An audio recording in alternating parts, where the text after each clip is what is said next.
Salut tout le monde, c'est Anastasia Custom. Aujourd'hui, une nouvelle vidéo sur le thème Final Fantasy XII et plus particulièrement sur le personnage de Fran. Final Fantasy est une série de jeux RPG qui ont bercé mon enfance et mon préféré est le 8e volet. Dans ce 12e opus, j'ai choisi de réaliser Fran. Alors Fran est une Viera, autrement dit une race de lapins humanoïdes, qui a quitté sa forêt natale. Elle est pour moi le personnage le plus charismatique du groupe grâce à son côté sage et sauvage à la fois. Le plus gros challenge ici, je pense, sera l'armure, mais on va essayer de faire ça le plus proprement possible.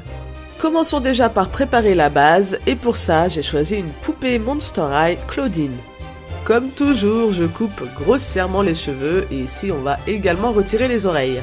Une fois que c'est fait, je plonge la tête dans l'eau bouillante pour la ramollir, et ainsi pouvoir la retirer du corps, et j'utilise ensuite un tournevis pour gratter l'intérieur du crâne. C'est une technique assez primitive, mais elle me permet de décoller les cheveux de l'intérieur sans me faire mal au poignet. J'appelle cette technique la césarienne.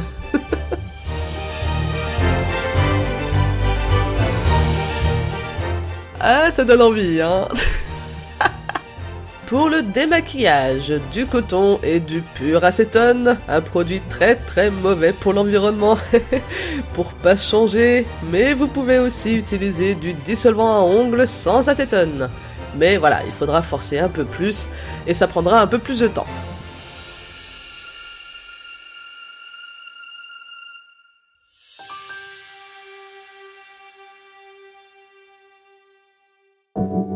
Je préfère poncer le corps des poupées pour retirer cette couche brillante qui leur donne cet aspect plastique. Ça permet également de faire du body paint ou de repeindre entièrement un corps sans que la couche de MSC ne s'écaille avec le temps. Pourquoi ? Parce que une fois cette couche de plastique verni retirée, la peinture et la résine adhèrent mieux au corps de la poupée. Passons maintenant au make-up, et pour ça j'utilise des crayons aquarellables et des pastels.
Je vais tenter de sculpter entièrement l'armure en résine époxy et je vais donc commencer par lui faire la base des talons aiguilles. Pour ça, j'utilise de la résine UV comme colle rapide. Alors, pour revenir sur ce que je disais dans ma vidéo sur Star Wars avec ma poupée Darth Talon, je tiens à rectifier un point assez important qui est le suivant. Non, la résine UV n'est définitivement pas faite pour remplacer une colle forte.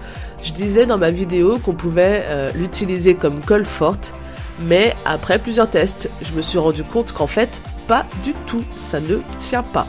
Vous pouvez l'utiliser comme colle à sèche rapide, pour ça il n'y a aucun souci, mais en aucun cas, ça sera du solide.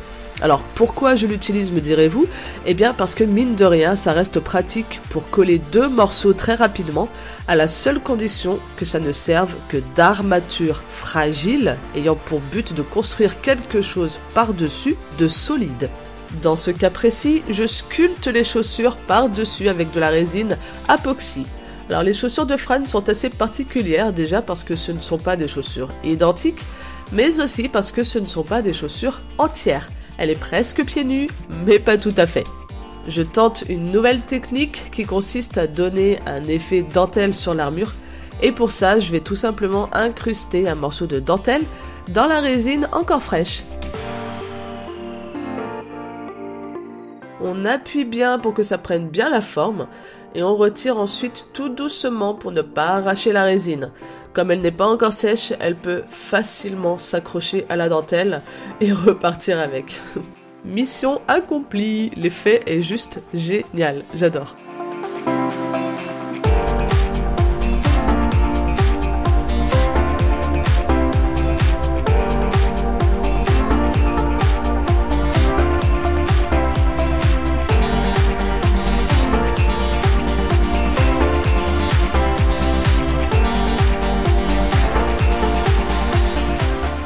Pour les griffes des pieds, je commence par une base de 3 boudins que je sculpte petit à petit pour leur donner forme. Pour une bonne partie du reste de la vidéo, je vous laisse regarder, il s'agit principalement de sculpture de l'armure.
J'ai placé une petite boule de coton entre la résine de la genouillère et l'articulation du genou pour éviter que ça ne colle dessus et que ça finisse par sécher et bloquer l'articulation. On n'est jamais trop prudent. J'utilise de la peinture acrylique noire pour donner une couleur de base à l'armure.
Pour donner un peu de relief, j'utilise comme d'habitude de la peinture 3D. Alors peu importe la couleur, s'il y a des paillettes ou non, ce n'est absolument pas important puisque de toute façon on va repeindre en noir par-dessus.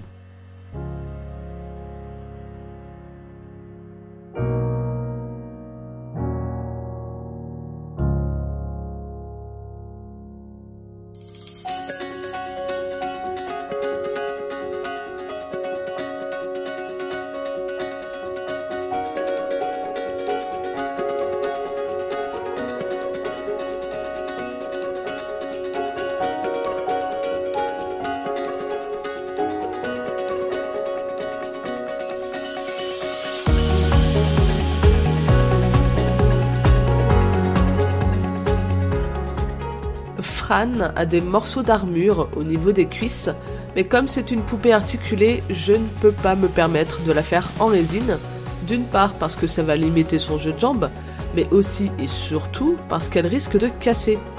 J'ai donc choisi de la faire en mousse pour qu'elle soit plus souple.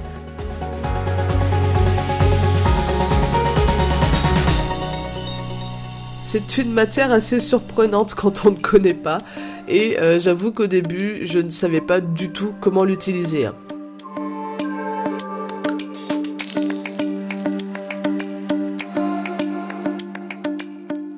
Alors on va juste faire une galette et attendre que ça durcisse pour couper dedans. Je pensais pouvoir sculpter les morceaux d'armure directement dans la pâte fraîche, mais à cette taille-là, c'est beaucoup trop mou comme matière pour un travail aussi minutieux. Il vaut mieux travailler sur des morceaux déjà secs.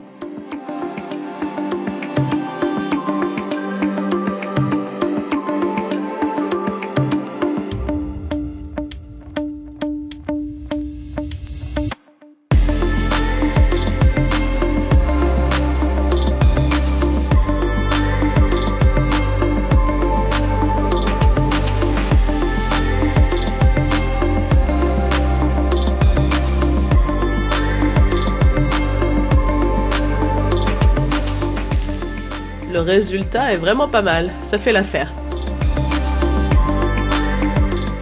Bon, passons aux choses sérieuses. Peindre l'armure en noir n'a rien de bien compliqué, mais ça manque de relief. Et pour remédier à ça, je vais ressortir les peintures métalliques d'Arteza. Un premier test avec un gris foncé, mais je trouve que ça ne ressort pas assez. Testons le gris clair. C'est beaucoup mieux. Vous voyez un peu la différence? Maintenant, comme on dit, il n'y a plus qu'à.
Pour les manches, je ne sais toujours pas coudre, donc j'ai fait appel à une de mes meilleures amies, Tiamat Création, avec qui je travaille maintenant depuis quelques années, et qui réalise elle aussi des poupées customisées. Vous pourrez trouver sa chaîne dans la description de la vidéo. Voici donc son travail, réalisé en simili-cuir fin.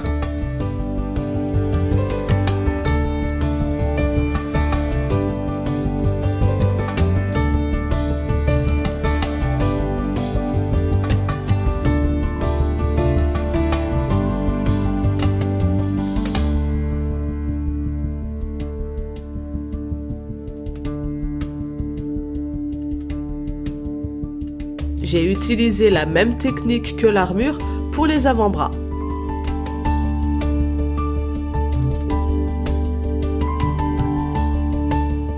Pour la wig, alors cette fois-ci je n'utiliserai pas de viscose parce que je trouve la fibre trop lisse pour la grosse crinière de Fran, mais de l'alpaga brut, c'est simplement du poil naturel d'alpaga. Alors l'alpaga ça ressemble à ça, ou une fois tondu, à ça.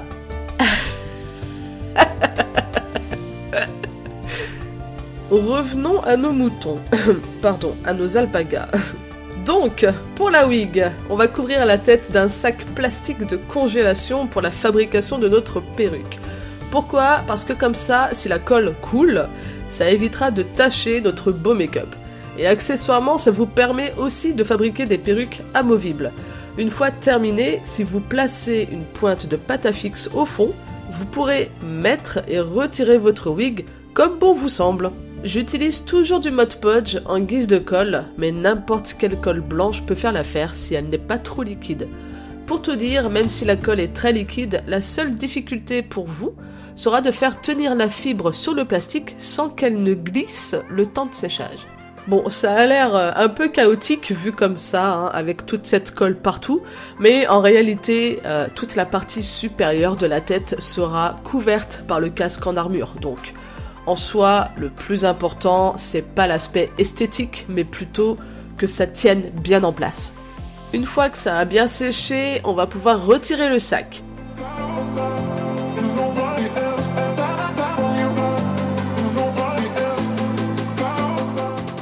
La colle sèche a durci et formé une coque grâce à laquelle, comme je vous le disais, vous pourrez l'utiliser comme wig amovible ou pas.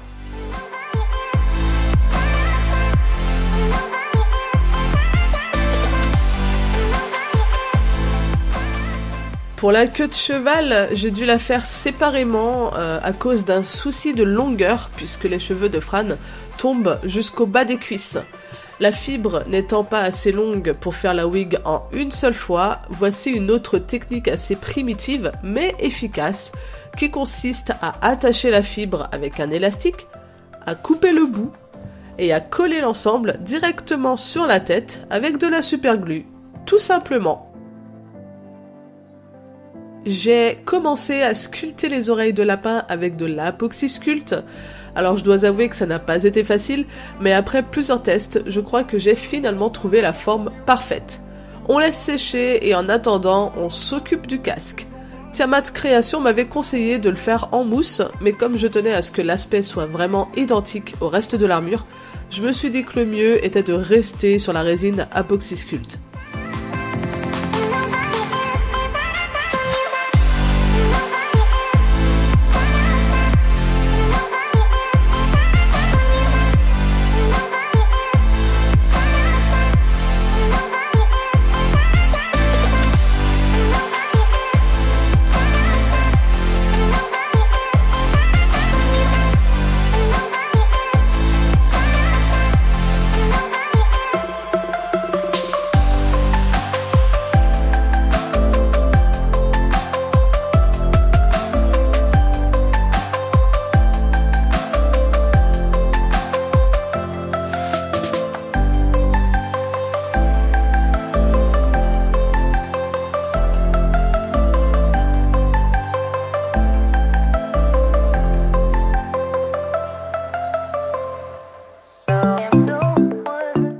Une fois les oreilles sèches, je vais pouvoir m'en servir comme base pour marquer l'endroit où elles seront positionnées sur la tête pour pouvoir faire des trous dans le casque.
casque est terminé, je le trouve vraiment top, et je vais pouvoir le peindre de la même façon que le reste de l'armure.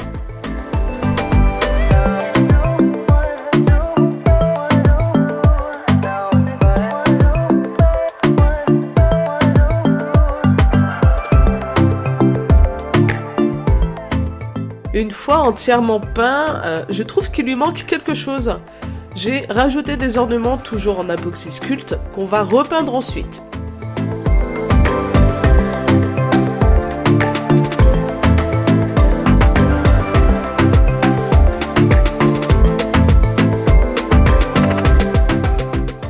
Voilà, c'est beaucoup mieux, non ? Je vais le coller directement sur la tête pour qu'il soit bien stable. On peut y aller avec la super glue. Ah là, faut pas se rater, hein. Et ben voilà, c'est parfait en fait. Et en plus, ça tient bien. Pour les oreilles, j'utilise mon aérographe parce que je suis plus à l'aise avec ça qu'avec un pinceau. Au moins, j'évite les traces et ça utilise beaucoup moins de peinture. Je fais une première base blanche avec de la peinture acrylique diluée et je fais une deuxième couche avec un mélange de façon à avoir un blanc cassé pour avoir la même couleur que la wig. Sinon, ça n'a pas de sens, hein. Si les oreilles sont trop blanches, la différence se voit tout de suite et c'est pas beau.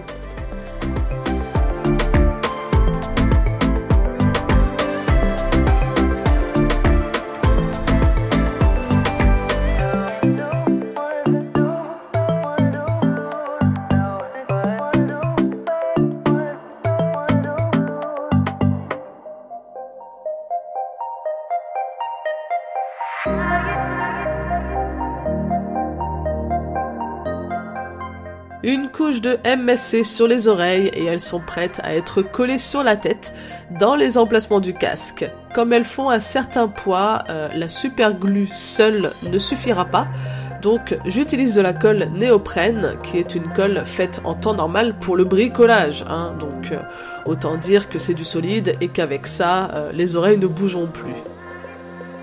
Fran est terminée et je suis super contente du résultat. Ça faisait tellement longtemps que je rêvais de faire cette custo, c'est chose faite. J'espère qu'elle vous plaît autant qu'à moi, parce que j'ai vraiment adoré la réaliser. Une fois encore, je me suis lancé un gros challenge en sculpture, et je rappelle que je suis encore une débutante en la matière, donc autant vous dire que je suis plutôt fière de moi sur ce coup-là. J'ai mis beaucoup de temps avant de me décider à la faire, justement à cause de l'armure, qui me faisait un peu peur, pour le coup. Mais maintenant que je me sais capable de faire n'importe quoi, peut-être pas à la perfection, mais au moins un minimum, j'ai encore plus envie d'aller plus loin. Vous pourrez la trouver en vente sur ma page Facebook et sur Instagram. Vous trouverez les liens dans la description de la vidéo. J'espère que cette vidéo vous aura plu et que le confinement n'a pas été trop dur pour vous. Alors, je sais que je n'ai pas publié de vidéo depuis 6 mois pour la simple raison qu'après 6 ans, j'avais vraiment besoin d'une grande pause. Et accessoirement, je me suis remise à jouer à World of Warcraft. Et comme tous les gamers me comprendront, ça bouffe un temps monstrueux. Je vous souhaite avant tout une bonne santé, faites attention à vous et comme je ne peux pas reprendre tout de suite le travail à Disneyland puisque ça reste fermé pour l'instant, promis, je reviens très vite avec une nouvelle vidéo. Tchuss!